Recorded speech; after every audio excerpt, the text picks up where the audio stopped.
Marc chapitre 16 verset 15. Et il leur dit, allez par tout le monde et prêchez l'évangile à toute créature. Commentaire.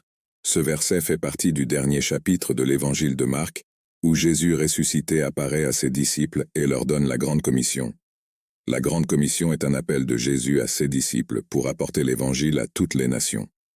La mission de prêcher l'évangile.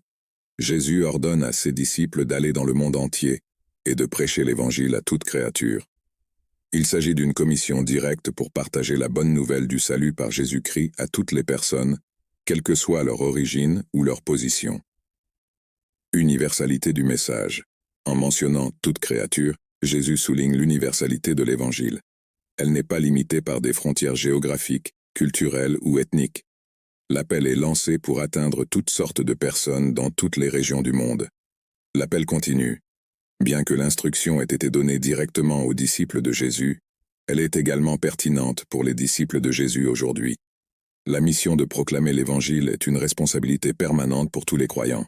Ce verset est une expression claire du mandat de Jésus pour que ses disciples soient des témoins actifs et engagés de l'Évangile.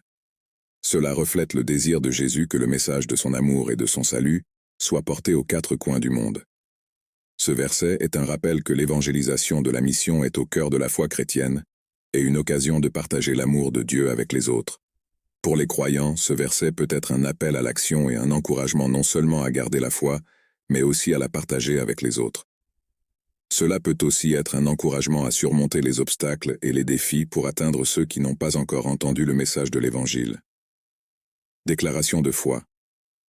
Seigneur Jésus-Christ, je confesse que je suis un pécheur, et que je suis séparé de Dieu à cause de mon péché. Je me repens de mes péchés, et je reconnais le Seigneur Jésus-Christ comme le seul et suffisant sauveur de ma vie, et dirige-moi à la vie éternelle, et écris mon nom dans le livre de vie. Amen. Marc 16, verset 15.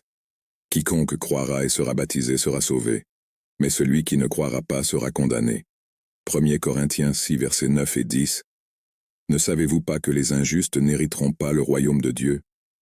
Ne vous méprenez pas, ni les fornicateurs, ni les idolâtres, ni les adultères, ni les hommes efféminés, ni les sodomites, ni les voleurs, ni les cupides, ni les ivrognes, ni les injurieux, ni les escrocs n'hériteront du royaume de Dieu.